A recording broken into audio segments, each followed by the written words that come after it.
नमस्कार everyone. Aastha group of educations की online video क्लासों में आपका स्वागत है। आज हम नीटम में रीप्रोडक्शन को स्टडी करेंगे।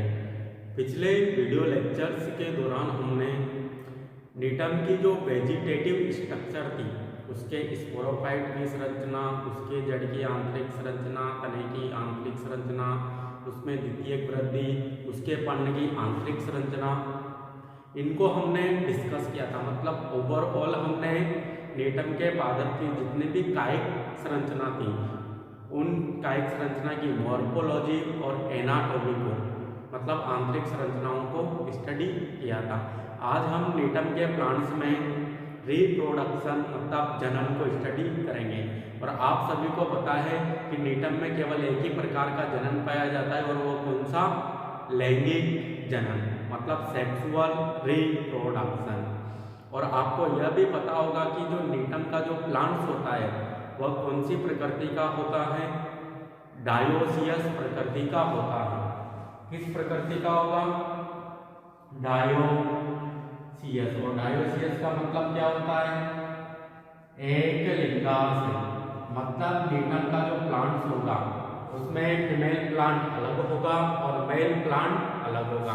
मेल प्लांट पर नर जनन संरचनाओं का निर्माण होगा, उसी प्रकार फीमेल प्लांट के ऊपर फीमेल जनन संरचनाओं का निर्माण होगा। तो जो नीटम के जो प्लांट्स की जो प्रकृति है वह डायोसियस नेचर का है, मतलब एक लिंगाशय प्रकृति का है। और इसमें जनन के दौरान क्या होता है? स्ट्रोबिलस का निर्माण होता है, या हम बोल सकते हैं कि शंकुओं का या स्ट्रोबिलस का निर्माण होता है, जो कि पुष्प क्रम लाइक संरचना के रूप में दिखाई देते हैं। मतलब इनका जो स्ट्रोबिलस होगा वह ऐसा दिखाई देगा कि एंजियोस्पर्म का जो पुष्प क्रम होता है उसी के समान यहाँ पर दिखाई देगा। इसी कारण ही तो इसे हमने कनेक्टिंग लिंक कहा था एंजियोस्पर्म और जिम्नोस्पर्म के मध्य की, क्योंकि इनके जो रिप्रोडक्टिव ऑर्गन्स होते हैं या इनके जो स्ट्रोबिलस होते हैं वह एंजियोस्पर्म पादपों के पुष्प क्रम के समान दिखाई देते हैं। और इनके जो स्ट्रोबिलस होते हैं वह किस प्रकार या किसकी कौन से पुष्प क्रम के समान दिखाई देते हैं? तो वह दिखाई देते हैं कंपाउंड या यौगिक असीमाक्ष पुष्प क्रम लाइक संरचना में यह दिखाई देते हैं। इसमें क्या होता है? असीमाक्ष मतलब नीचे से ऊपर तक, जो नीचे के जो फ्लावर्स होंगे वो पुराने होंगे और ऊपर की ओर नए फ्लावर्स आते रहते हैं। जैसे आपने सरसों में देखा होगा, जो सरसों में जो पुष्प क्रम होता है, सरसों का जो प्लांट्स होता है उसमें नीचे की तरफ तो क्या होते हैं? सबसे पहले फ्लावर कहाँ पर आएंगे? नीचे की तरफ आएंगे, फिर धीरे धीरे ऊपर की ओर नए फ्लावर आते जाते हैं, और जो पुराने फ्लावर्स थे उनसे फ्रूट्स या उनकी फलियां बनती जाती है। उसी प्रकार का यहाँ पर पुष्प क्रम हमें देखने को मिलेगा, जिसे क्या कहा जाता है? यौगिक असीमाक्ष पुष्प क्रम कहा जाता है। सरसों में तो कैसा होगा? असीमाक्षी प्रकार का होगा, परंतु असीमाक्षी प्रकार से भी काफी कॉम्प्लेक्स प्रकार का यहाँ पर दिखाई देता है, जिसे यौगिक असीमाक्ष पुष्प क्रम कहा जाता है। उसी के समान हमें यहाँ पर स्ट्रोबिलस दिखाई देंगे, और यहाँ पर स्ट्रोबिलस के अंदर जो पुष्प दिखाई देंगे वह भी एंजियोस्पर्म पुष्प के समान ही हमें दिखाई देंगे। तो हमने यहाँ पर स्ट्रोबिलस की बात की कि मेल प्लांट के ऊपर मेल स्ट्रोबिलस या नर शंकु का निर्माण होगा, उसी प्रकार फीमेल प्लांट के अंदर या फीमेल प्लांट के ऊपर फीमेल शंकु या फीमेल स्ट्रोबिलस का निर्माण होगा। अब इन स्ट्रोबिलस की संरचनाओं को हम देखते हैं कि किस संरचना में यह हमें दिखाई देते हैं। तो पहले बात करेंगे हम मेल स्ट्रोबिलस या मेल कॉन की।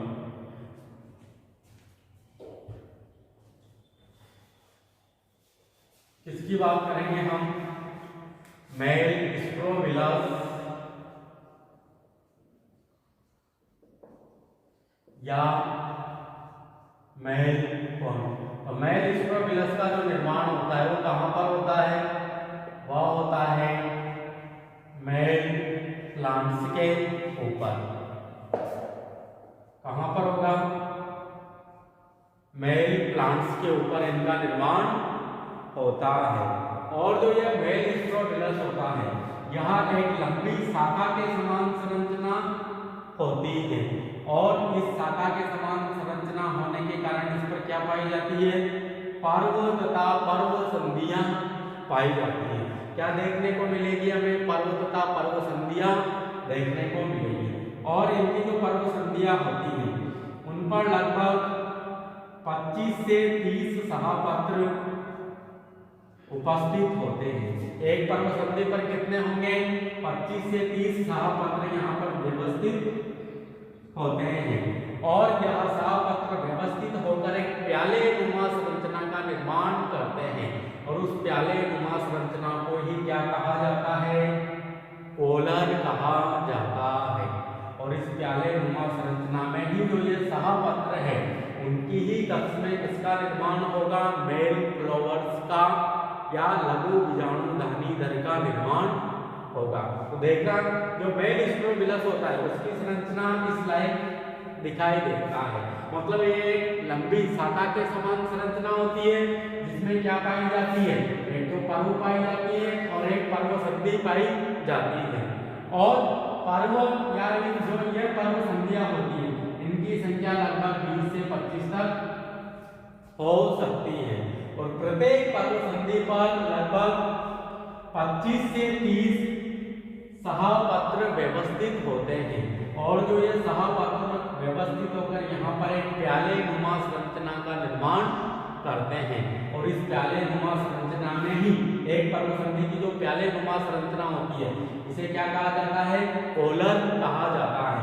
और इस एक कोलर में ही क्या होते हैं, लगभग 20 से 25 या हम बोल सकते हैं कि 25 से 30, 20 से जो 25 क्या होते हैं यहाँ पर मेल फ्लावर्स या लघु बीजाणुधानीधर व्यवस्थित होते हैं और ये लगभग 3 से 4 चक्रों में व्यवस्थित होंगे क्योंकि यहाँ पर बहुत सारे चक्र उपस्थित होते हैं, एक चक्र फिर उसके बाद 2 उसके बाद 3, तो यह चक्रों में व्यवस्थित होते हैं और लगभग 20 से 25 की संख्या में हमें यहाँ पर मेल फ्लावर्स दिखाई देंगे।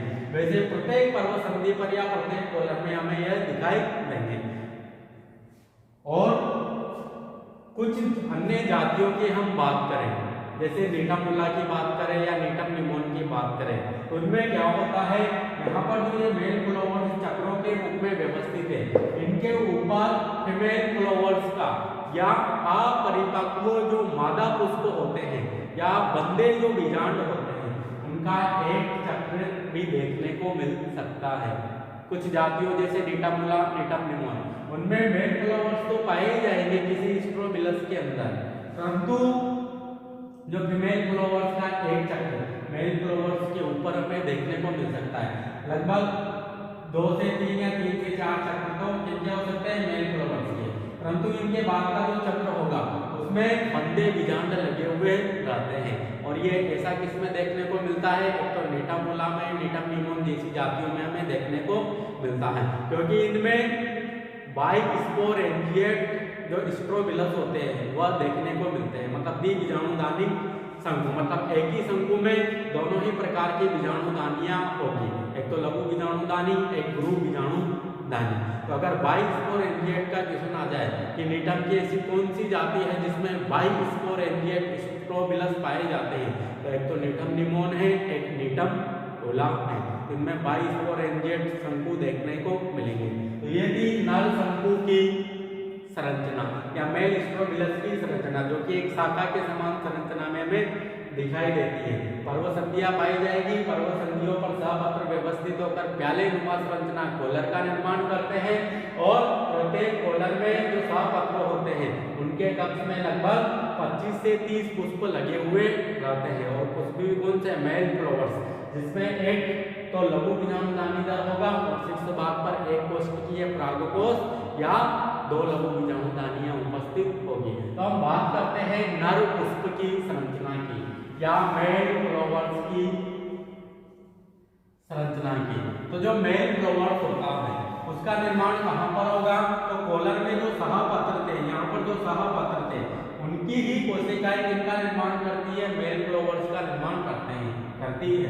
तो सहपत्र के कक्ष में ही हमें लगभग 25 से 30 मेल फ्लावर्स दिखाई देंगे और मेल फ्लावर्स में क्या होगा, एक तो वृंत होगा या लघु बीजाणुधानी दर होगा, जो कि वृंत के समान संरचना होगी, और इसके ऊपरी भाग में दो लघु बीजाणुधानियां या दो एक कोष्ठकीय प्रागकोश उपस्थित होंगे। मतलब पुंकेसर लाइक संरचना है यह, इसी कारण ही तो इसे क्या कहा जा रहा है, मेल फ्लावर्स कहा जा रहा है।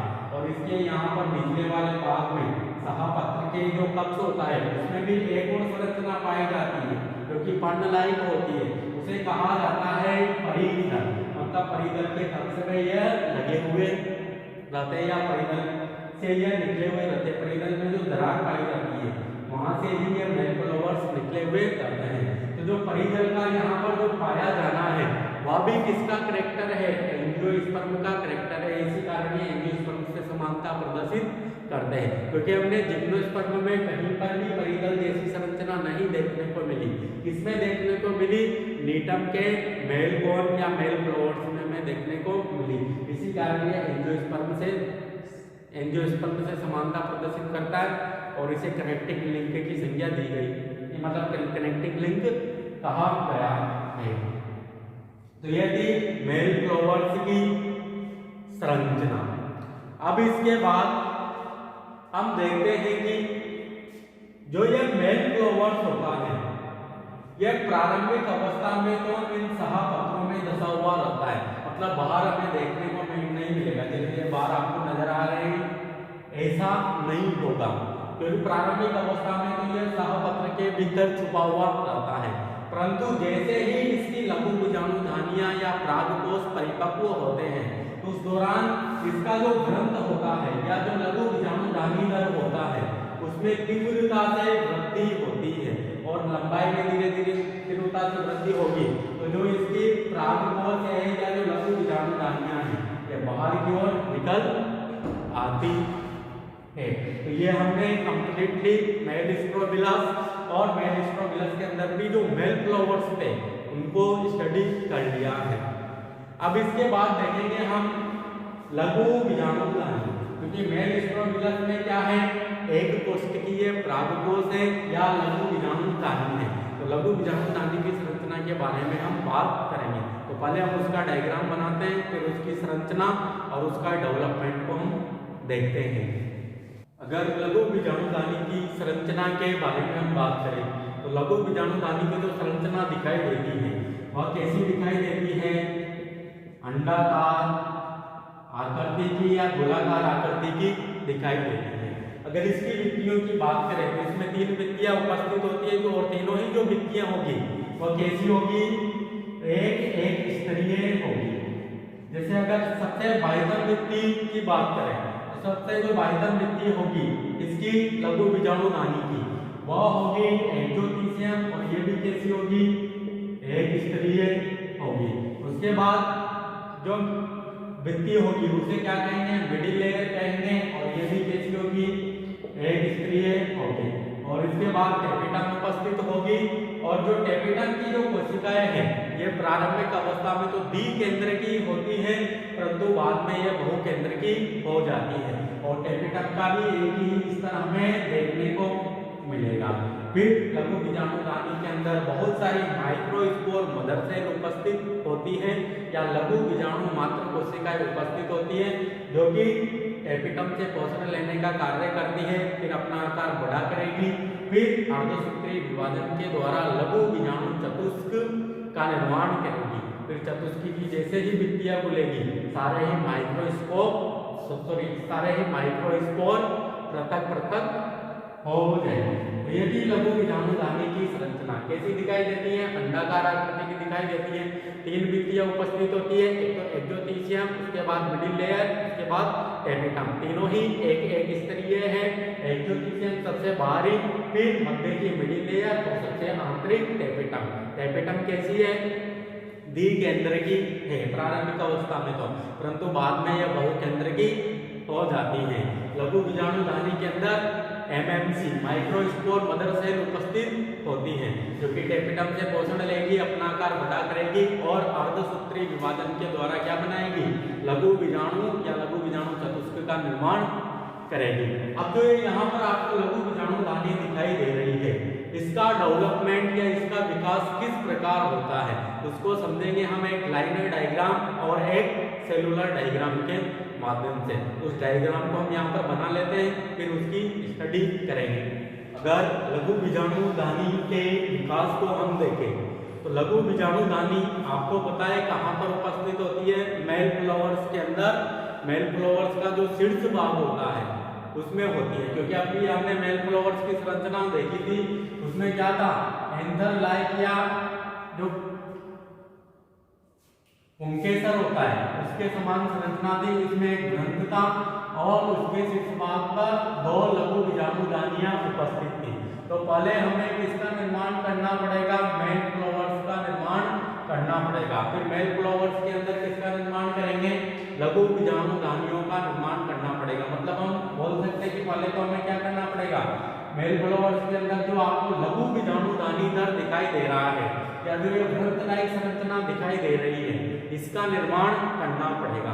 इसका निर्माण कहाँ पर होता है, इसका निर्माण होता है सहपत्र के अंदर। तो सहपत्र की ही कोशिकाएं या सहपत्र वाले क्षेत्र की ही कोशिकाएं पहले किसका निर्माण करती है, लघु बीजाणुधानी दर का निर्माण करती हैं। तो सहपत्र के कक्ष की कोशिका सर्वप्रथम विभेदित होकर या विभाजित होकर एक लंबे वृत्त लाइक कुशन या गद्दे के समान संरचना का निर्माण करती है। मतलब वह वृत्त लाइक संरचना होगी जिसका जो ऊपरी भाग होता है वह ऐसे 2 पालियों के रूप में बंट जाता है। अब प्रत्येक पाली की जो कोशिकाएं होती है वह 2 से अधिक संख्या के रूप में या 2 से अधिक, प्रत्येक पाली की 2 से अधिक कोशिकाएं यहाँ पर इनिशियल सेल के रूप में कार्य करेगी और वह बार बार विभाजित और विभेदित होकर किसका निर्माण करती है, लघु बीजाणुधानी या एक कोशिकीय परागकोश का निर्माण करती है। मतलब इसी के ही ऊपर किसका निर्माण हो जाएगा, यहाँ पर लघु बीजाणुधानियों का निर्माण हो जाएगा। तो यहाँ पर जो लघु बीजाणुधानी दर है उसी की ही कोशिकाएं किसका निर्माण करेगी, लघु बीजाणुधानियों का निर्माण करेगी। यहाँ की 2 से ज्यादा कोशिकाएं भाग लेती है।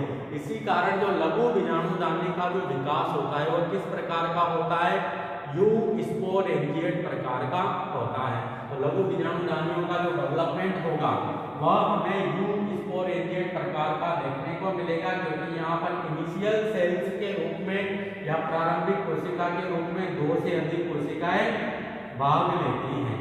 अब इन कोशिकाओं में क्या होता है, सर्वप्रथम एक परिणति विभाजन होता है जिसके कारण कोशिकाओं की 2 परतें बनती हैं, बाहरी परत प्राथमिक भित्ति परत और जो आंतरिक जो परत होगी उसे प्राथमिक बीजाणुजन परत कहेंगे।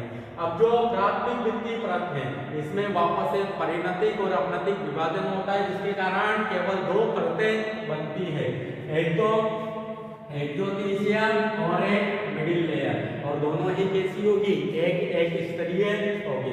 जबकि जो प्राथमिक बीजाणुजन परत है इसमें भी बहुत सारे परिणतिक और अपनतिक विभाजन होते हैं जिसके कारण बहुत सारे बीजाणु ऊतक या बहुत सारे बीजाणु ऊतक की कोशिकाओं का निर्माण होता है।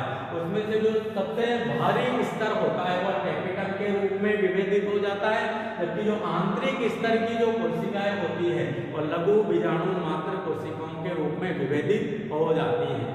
और सारी ही जो लघु बीजाणु मात्र कोशिकाएं हैं वह धीरे धीरे टेपिटम से पोषण लेते रहती हैं, अपना आकार बड़ा करती रहती हैं और टेपिटम से पोषण लेने के कारण जो टेपिटम होती है वो विघटित अवस्था में या अपहासित अवस्था में आ जाती है। फिर इन माइक्रोस्पोर मदर सेल या लघु बीजाणु मात्र कोशिका में क्या होता है, एक अर्धसूत्री विभाजन होता है जिसके कारण यहाँ पर किसका निर्माण होगा, माइक्रोस्पोर टेट्राड्स या लघु बीजाणु चतुष्क का निर्माण होगा। किसका निर्माण होगा, माइक्रोस्पोर टेट्राड्स या लघु बीजाणु चतुष्क का निर्माण होगा। फिर ये जब भी यह लघु बीजाणुधानी फटेगी तो सारे ही लघु बीजाणु यहाँ से मुक्त हो जाएंगे और बीजांड के पोलन चैम्बर में जाकर संग्रहित हो जाते हैं। फिर उनके अंकुरण से वहाँ पर मेल गैमेटोफाइट का निर्माण होगा जिसमें मेल गैमेट्स बनेंगे क्योंकि फीमेल गैमेट्स या एक सेल को फर्टिलाइज करने का कार्य करते हैं। तो इस प्रकार लघु बीजाणुधानी का डेवलपमेंट संपन्न होता है। तो आज की क्लास के अंतर्गत हमने रिप्रोडक्शन के अंतर्गत मेल स्ट्रोबिलस या मेल कॉर्न, उसकी संरचना को स्टडी किया, उसके अंदर जो मेल फ्लावर्स थे उसकी संरचना को डिस्कस किया। उसके बाद हमने लघु बीजाणुधानी की संरचना और उसके डेवलपमेंट को देखा। अब हम अगले वीडियो लेक्चर्स के दौरान एक तो फीमेल फ्लावर्स या फीमेल स्ट्रोबिलस, उसके अंदर फीमेल जो फ्लावर्स होते हैं उनकी संरचना को स्टडी करेंगे। Thank you.